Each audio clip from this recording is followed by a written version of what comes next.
And hello and welcome to the God in Jesus Christ Ministry. I am your host, Pastor Michael M. Matthews. And I am sorry for the delay. I'm very, very sorry for the delay. We got held up. um, this we got held up this evening with a few little things we had to do, a couple of errands we had to run today. So we had got held up there, and I am so sorry. We were got held up from our practices. Um,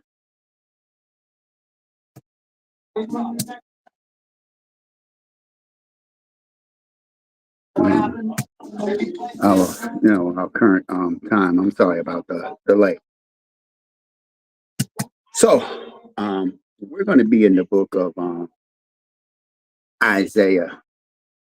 I said Isaiah. Oh my God.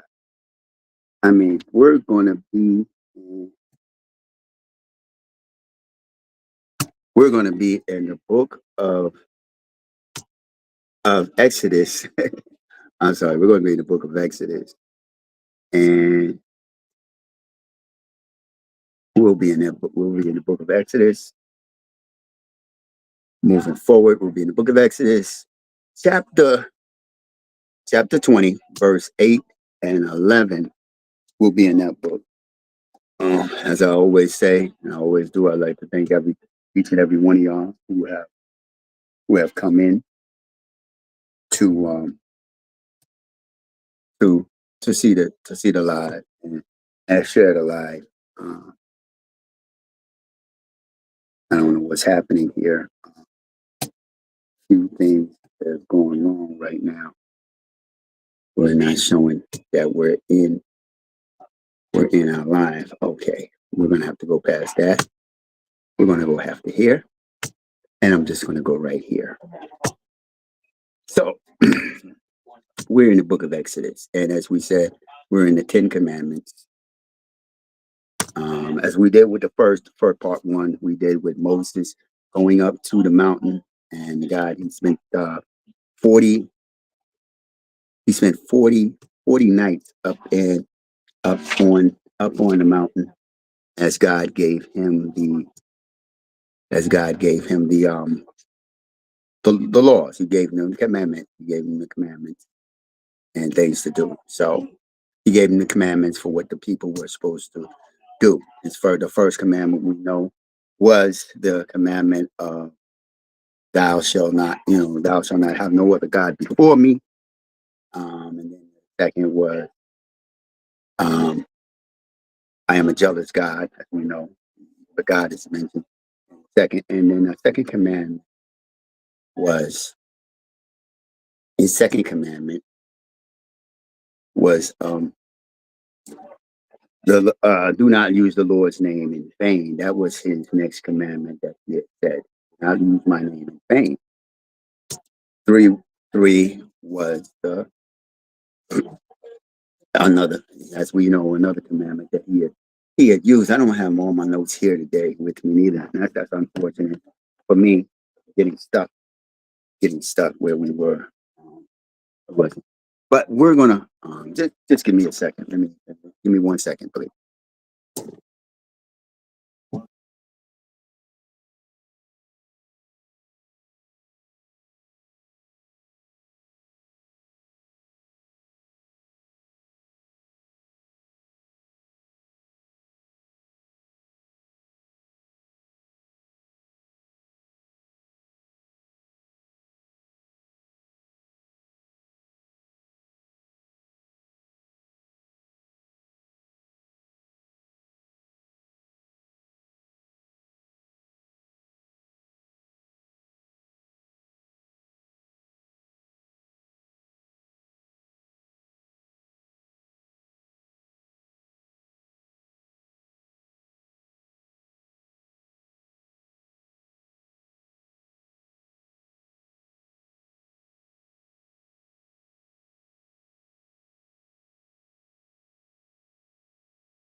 You were upset that he allowed that they did this, and they didn't want him. You know, they were like, "How dare you?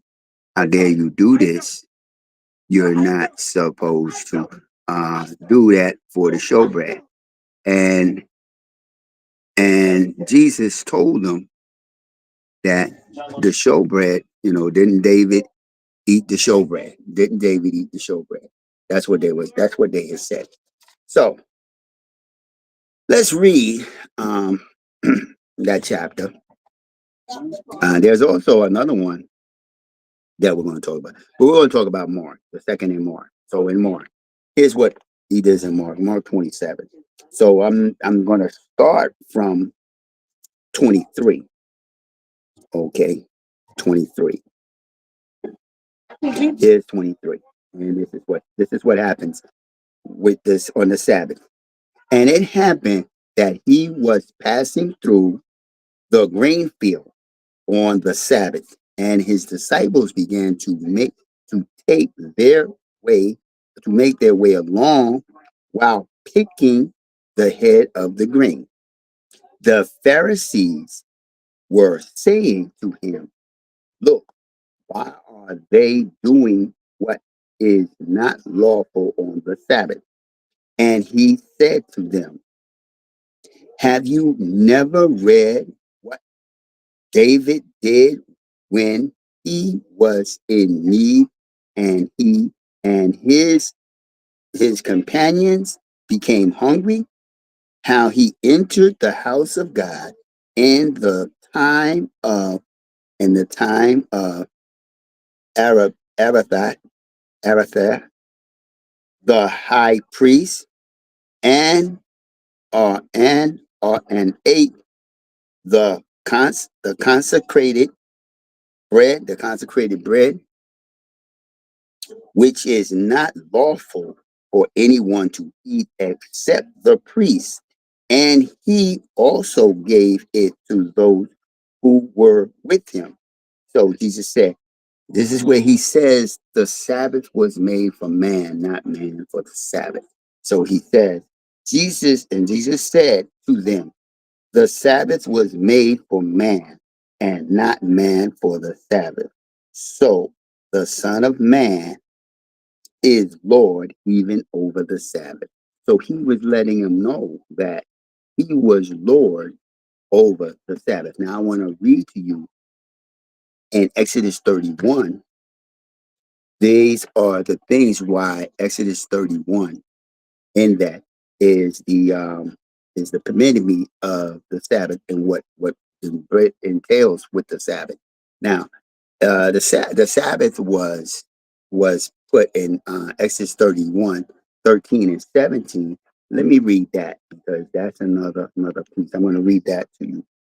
31 and 17. I mean, chapter 31, verse 13 and 17. So I'm going to start at, where you at, 13? 11, 15, 14. Oh, here you go. Well, that wasn't even all the way down. Now, here he goes with the sign of the Sabbath. Okay. I'm going to start actually with 12. So here we go.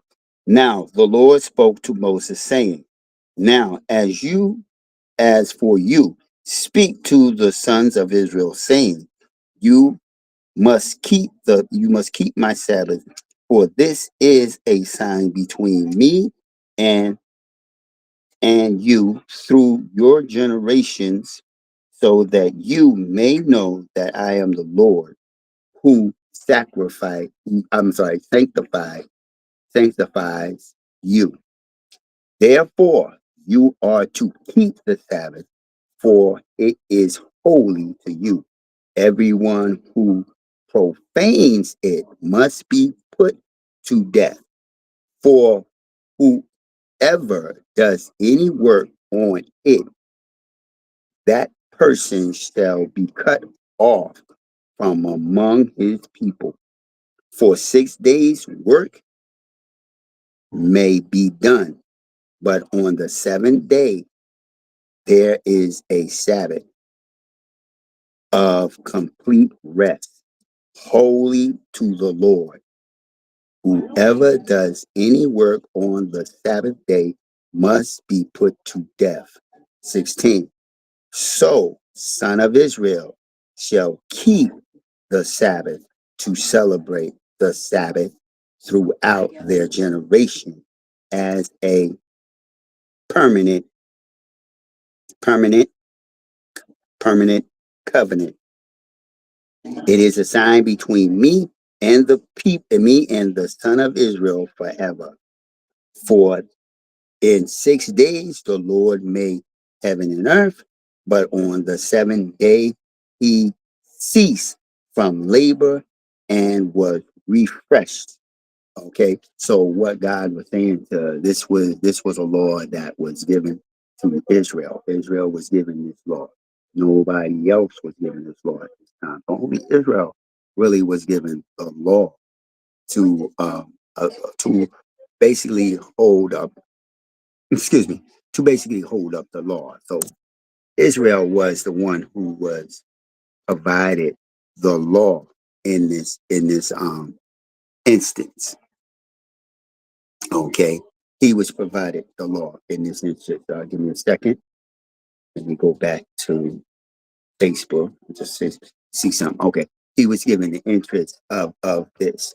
Now we're going to talk about chapter 31, 13, and 17. What it was saying here. What it was putting forth in 13 and 31.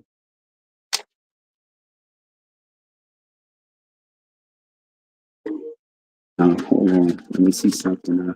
Okay, so in 13 and 17, this is what it says. The sign of the covenant, this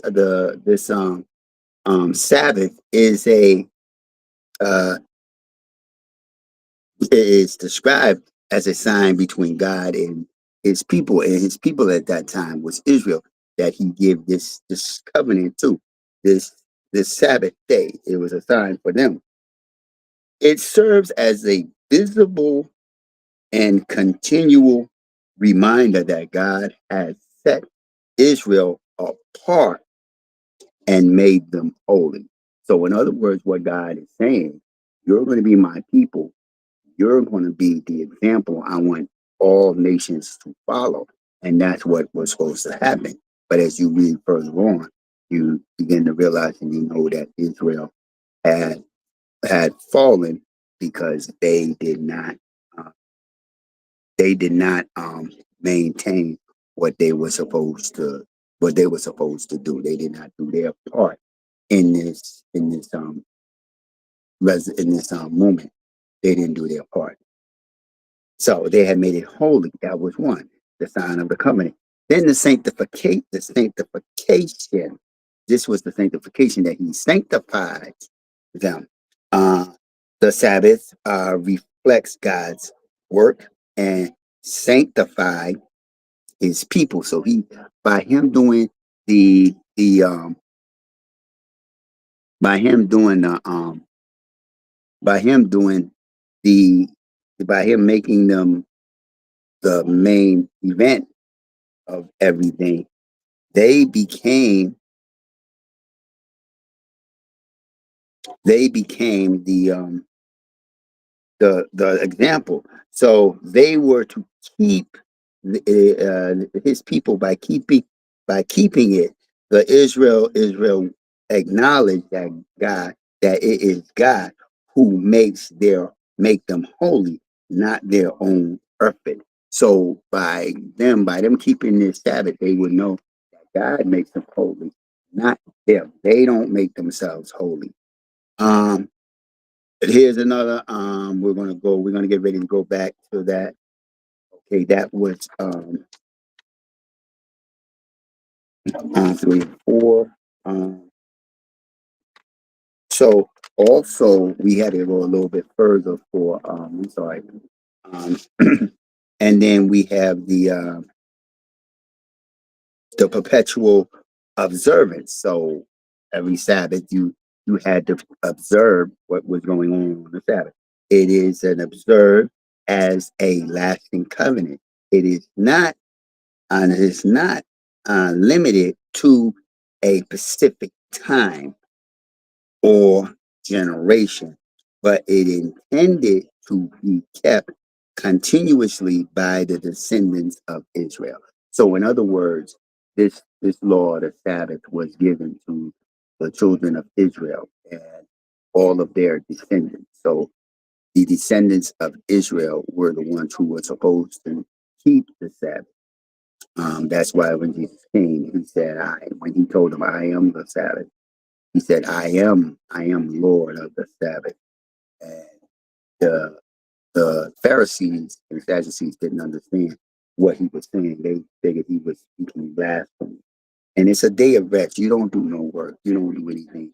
You relax, you rejuvenate, you pray, you worship God, you do those type of things, but you don't go out, you don't drive. Nowadays you don't drive because they were not supposed to walk on. They were not supposed to, be outside. They were supposed to really be inside, resting, relaxing. But what had happened is Jesus said that the Pharisees and Sadducees put it to a point that it became a burden. And here's what there were 4 points that it makes about in chapter 8, chapter 20, verse 8 and 11. And the first one is rest from labor. People were instructed to reform, to refrain from all kind of work on the Sabbath. So you could not do any plowing your field, milking your cows, or any type of things like that. You couldn't do that. All right, you could not do that, and that was the one thing you couldn't do. Um, God didn't want you doing any work on the Sabbath. You had to you had to make sure that you were staying home. I'm sorry. Good evening, and good evening, everyone. You had to work on the. You had to make sure that you were on your. You had to make sure that you were doing what you needed to do and everything like that. So we had to make sure that we were the children of Israel had to make sure that but the Pharisees were putting it in a way that the children of Israel were being set with a burden, and that's what God didn't want. He didn't want the children of Israel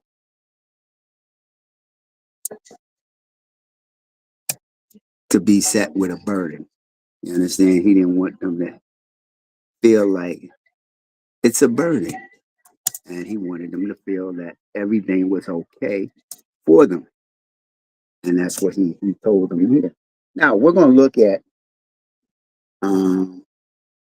we did one. Okay, so that's what God had in store for the Israelites in 20. Now we're going to take a little. I want you to put on your imaginary hat. Your illustration, and get to see something. Let's look at something. Oh, I messed up here. This is what happens when you wind up coming in late. When you wind up coming in, I tell my players, when you wind up coming in late, you wind up getting in a position where things is not the way you want it, and you're put in a position that that you that you felt that you shouldn't be put in, and that's what happens. You're put in a position that you shouldn't be put in. But we're going to look at an illustration. I want you to imagine um, two men, two men on Friday. It's Friday evening. One man excitingly prepares for the weekend. He's preparing himself for the weekend of rest and honoring the Sabbath as God intended. Now we're looking at the other man. The other man, however, he rushes to the hospital to care for his sick mother, neglecting the commandment to rest on the Sabbath. Despite his good intentions, he fails to honor God's day of rest. Now, with that being said, I'm gonna get to that part. This is where God didn't want it to be a burden. That's not that he didn't do anything wrong. He was doing good. He was going to see about his mother that was in the hospital. So he would not be criticized, even though it says that he he neglected, but he's not neglecting the Sabbath. He's going to see his sick mother. Remember, Jesus healed the man who couldn't walk, and he told him to get up and carry your bed. And he carried his bed. And who told you you can do that? And he said it was God. I'm sorry, he said it was Jesus who told him to do that. So this is what Jesus wanted. The the Sadducees and the Sadducees and Pharisees, they were making everything more of a burden than anything else. You know, they were making it a burden for everybody. So here, let's look at 20 and let's see what the verse says here.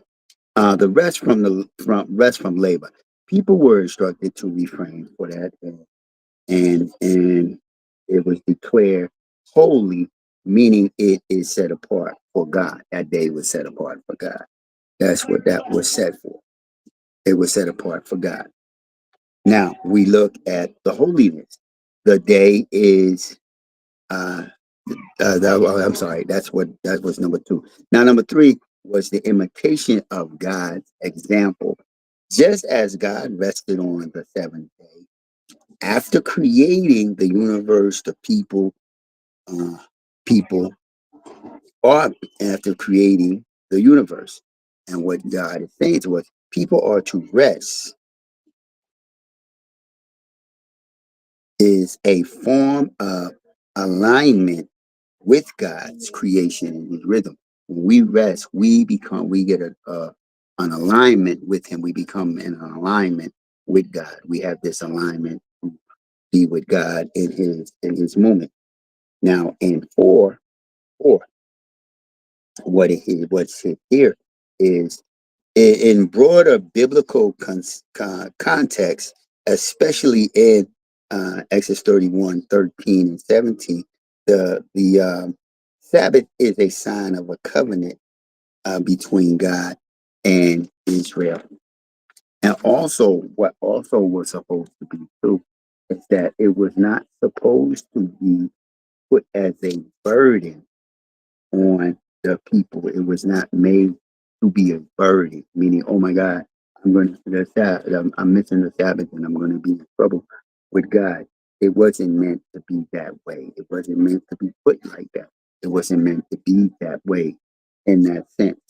Now, what we're going to do is we're going to go to Hebrews 11. I'm sorry, Hebrews 4, Hebrews 4, and we're going to go to 9.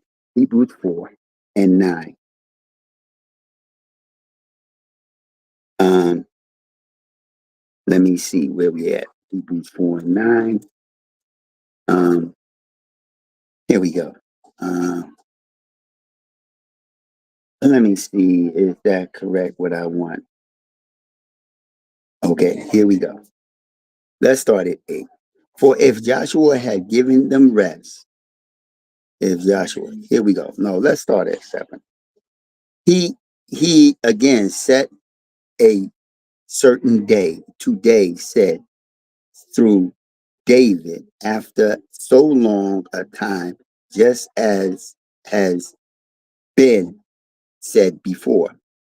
Today, if you hear his voice. Do not hearken your heart.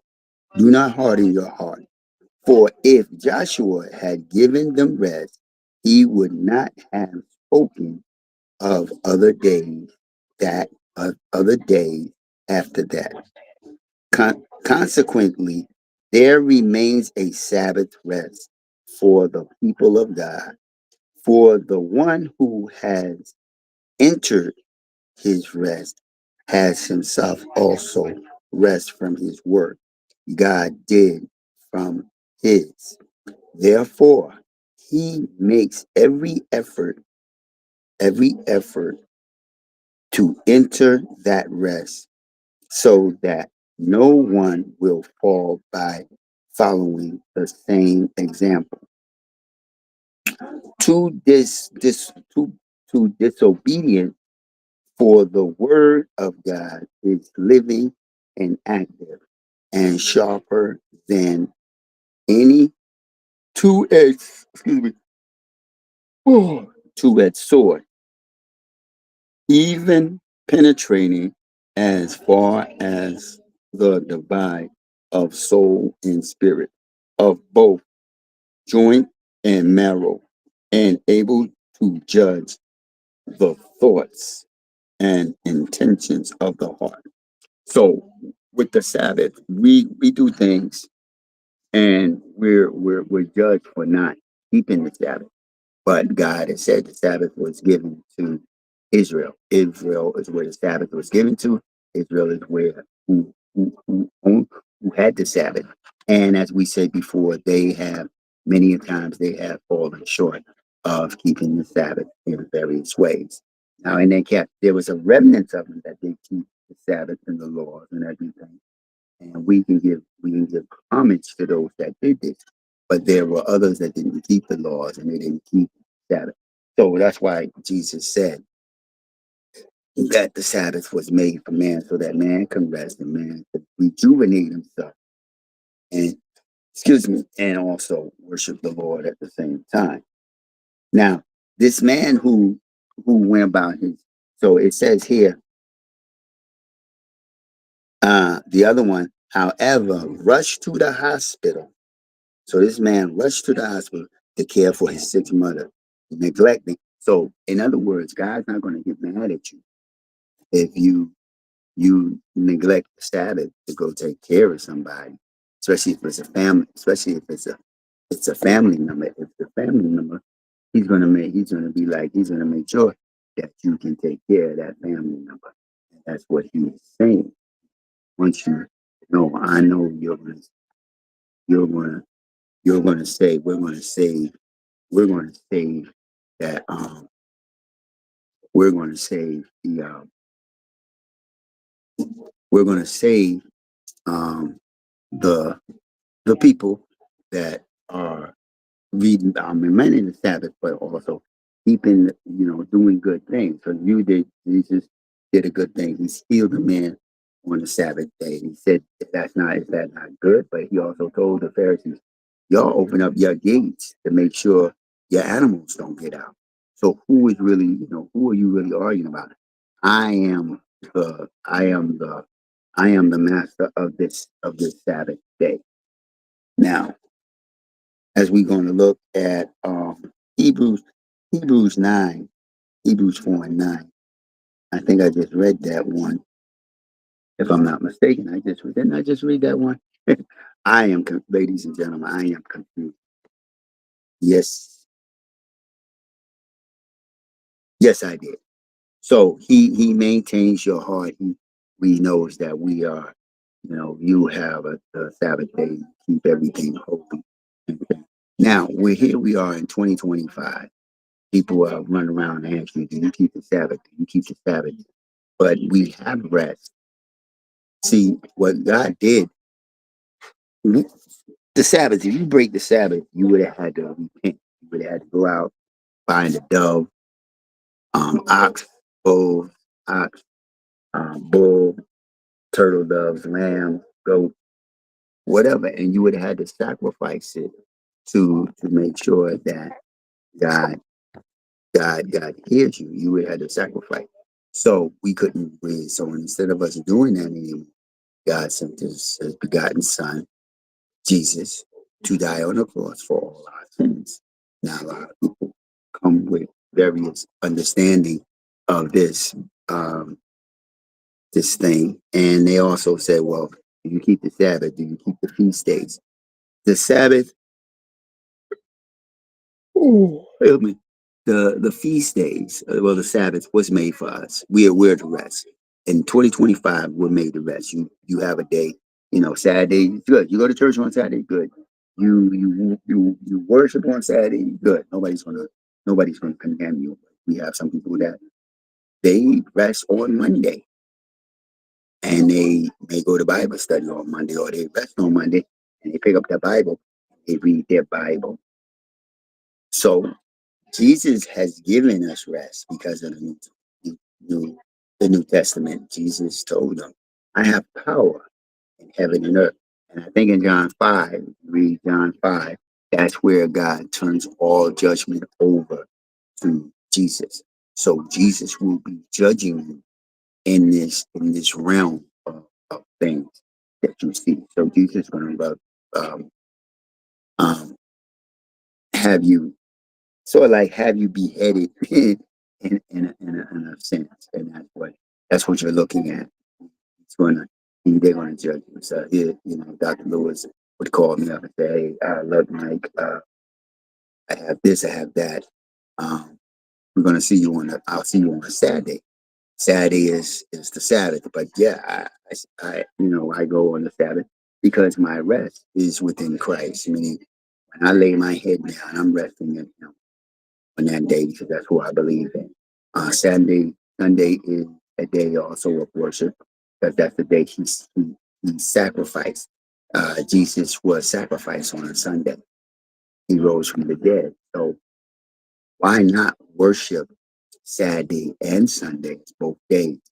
Regardless, but people have their beliefs, people have their understandings, but within the scriptures, when you're going to see your sick mother, your sick father, your a sick loved one on the Sabbath, you're not doing anything wrong.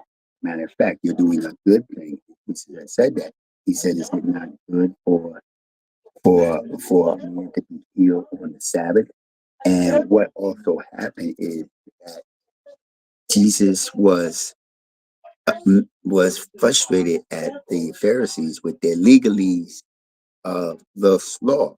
They they were legal, everything was an issue under the law. Everything, you bought your glasses and you're looking through them. They come and say, "Well, you got to take those off because we can't see your eyes, or we can't do any." And you're worshiping. You got your glasses. And you say, well, I'm going to the church. That's why I got my glasses on because the sun, you want to look cool. And I got my glasses on, but they want you to take the glasses off. And this doesn't even make sense. Wow, I just said I'm just rambling right now. I just realized I just rambled the glasses. But what I'm saying with the Sabbath, I meant to say, you you go and you have your eyeglasses. I meant to say your eyeglasses, and you're going to the eye doctor on the Sabbath.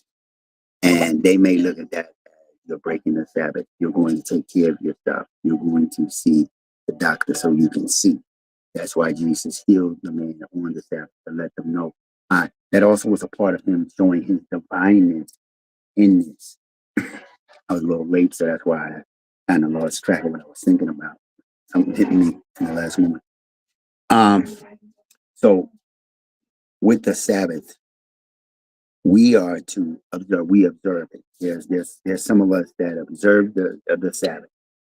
Seventh Day Adventists observe the Sabbath. There are other Christian denominations that observe the Sabbath. There are other Christian denominations that observe the Sabbath and Sunday as both holy days, meaning Saturday is the day the Lord gave the covenant to Abraham, and He gave the law to Moses to give to Israel. And then we have Jesus who rose on the third day, which is a Sunday. So both days holy and sanctified for us. But that's what you're looking at. You're saying to yourself, holy and sanctified for us. So you decided. I told somebody, but if you decide to go to you decide to do something where you go to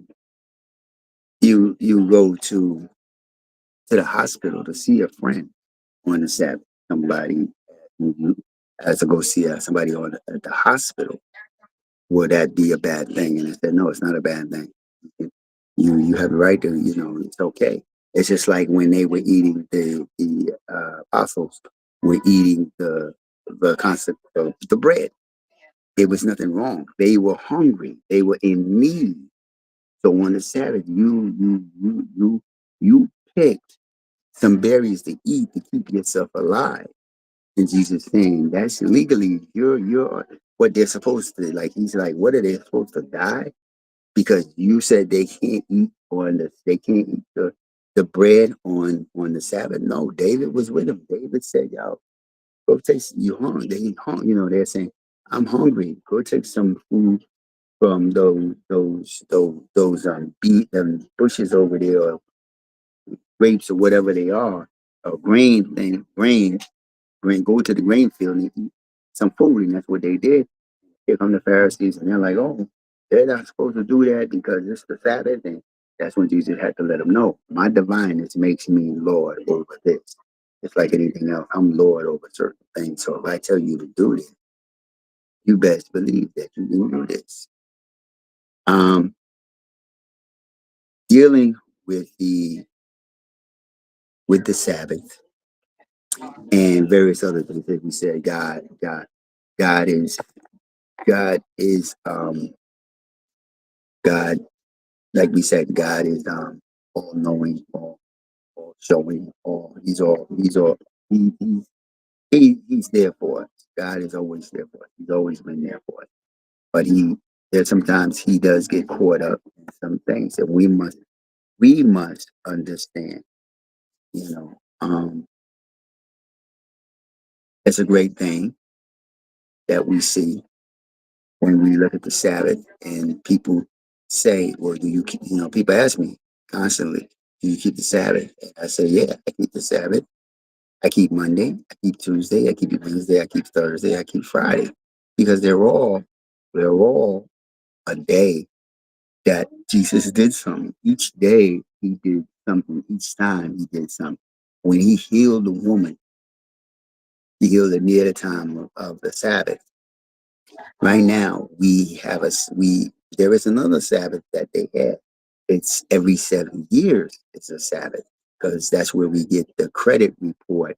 Where after 7 years, your debt is forgiven. So in the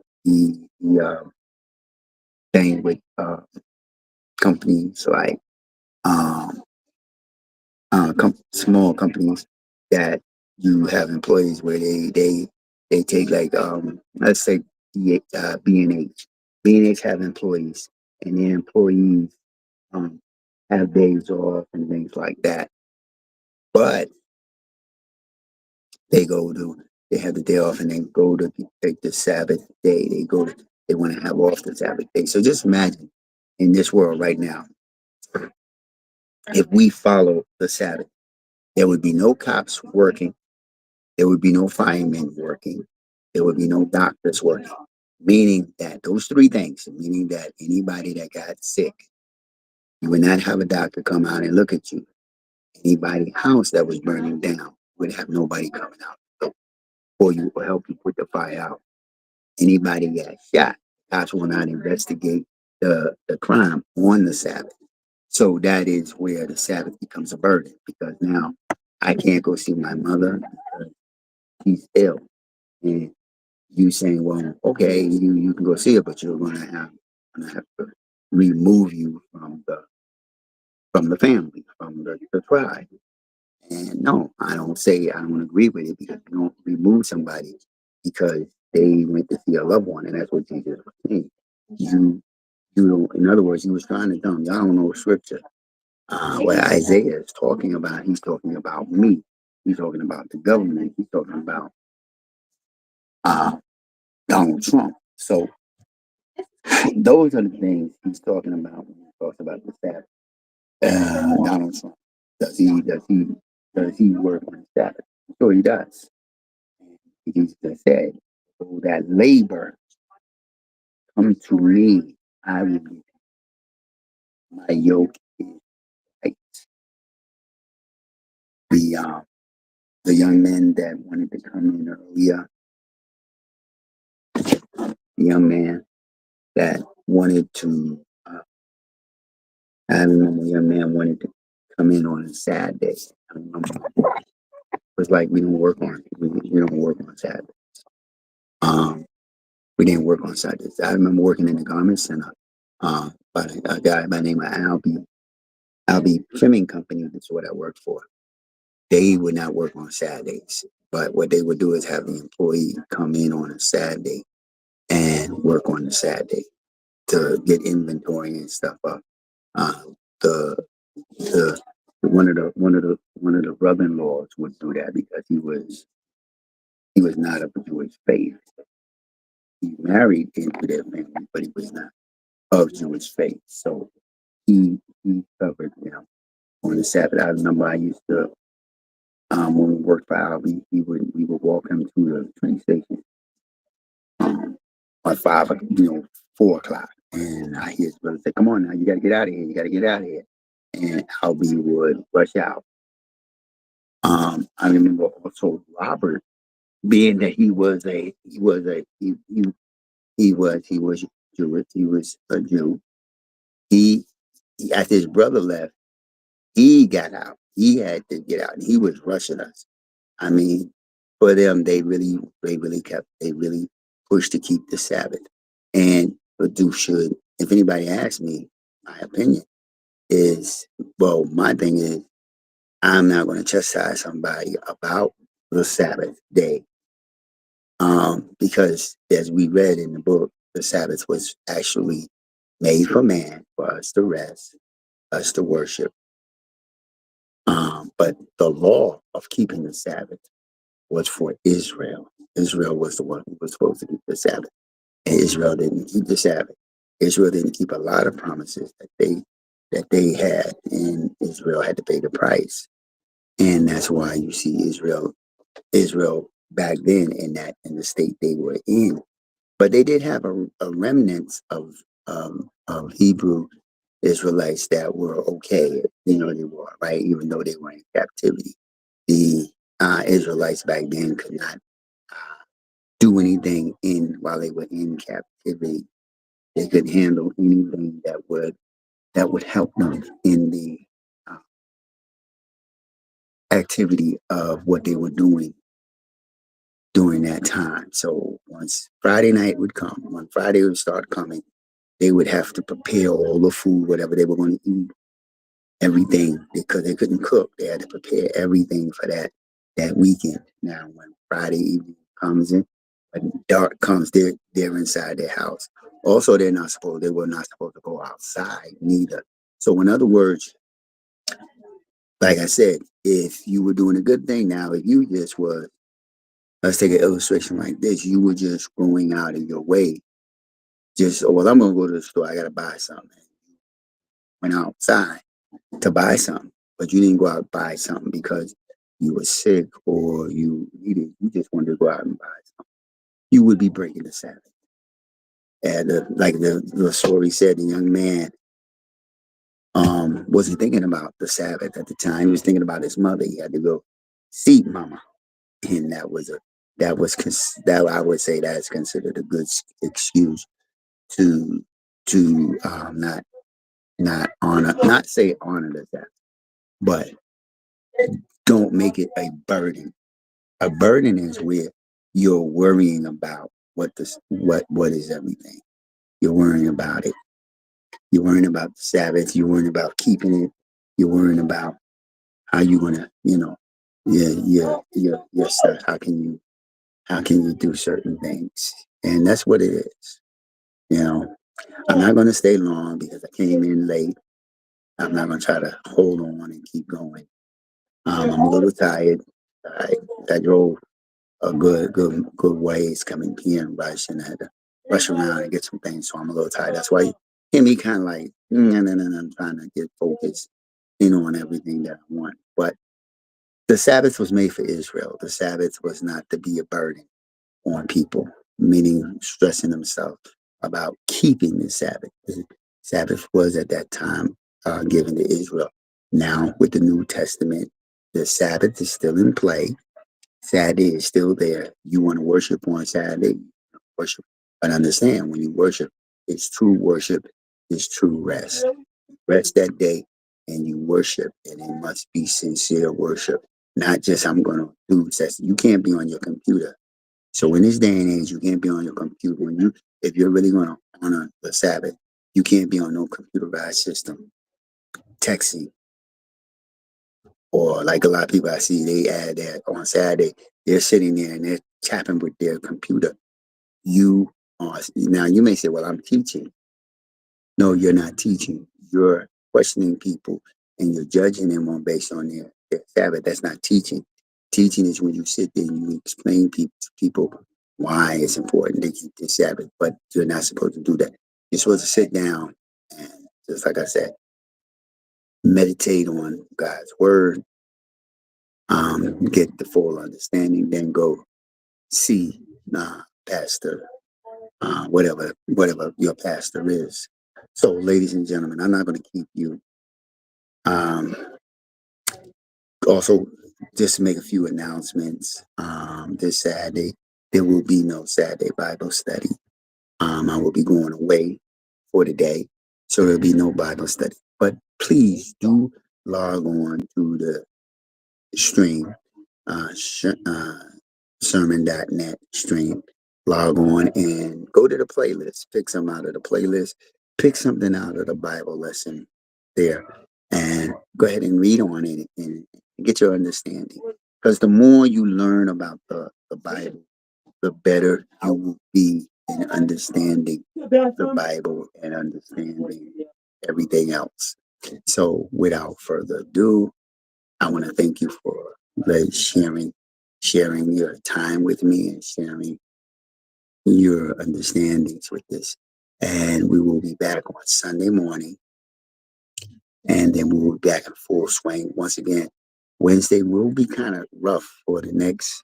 Let's see. This is no. This is my third coaching day, so we got four, five, six, about four more Wednesdays that I will be I think about four more Wednesdays that I will probably be coming in late, but we're going to see how we're going to work this out with Wednesdays. So we'll deal with that when time comes.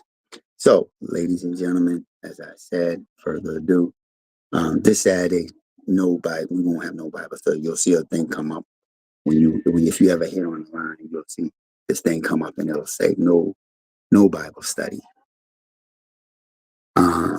And just log on to the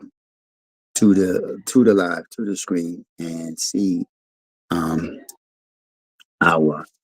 Bible lessons, and also go to YouTube and you can see all the our videos that we've done. Also, with that being said about YouTube, if this live and this month the ministry has been a blessing to you, please, you're welcome to drop a donation. I don't care how much it is. I don't care what it is. If it's $1, fine with me. What will happen with the donation is you give. The donation helps me continue keeping the live on. It also helps me feed somebody out in the street if I'm out there and I have a couple of dollars. Yeah, feed them.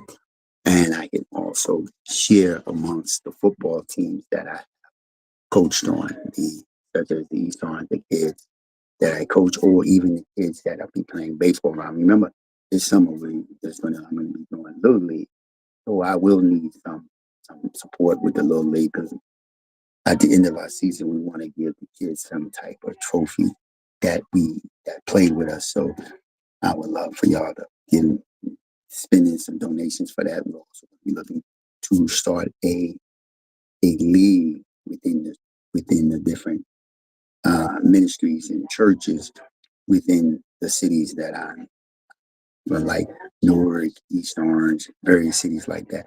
A flag league with other churches. So there'll be a church flag league with those churches that will play, and we're trying to look. I'm going to see if I can put that together. So we will need some donations to get the equipment and all the things we need like that, but also subscribe to the live as well. And with that being said, I thank you, each and every one of y'all have a blessed day. Good evening. Good night.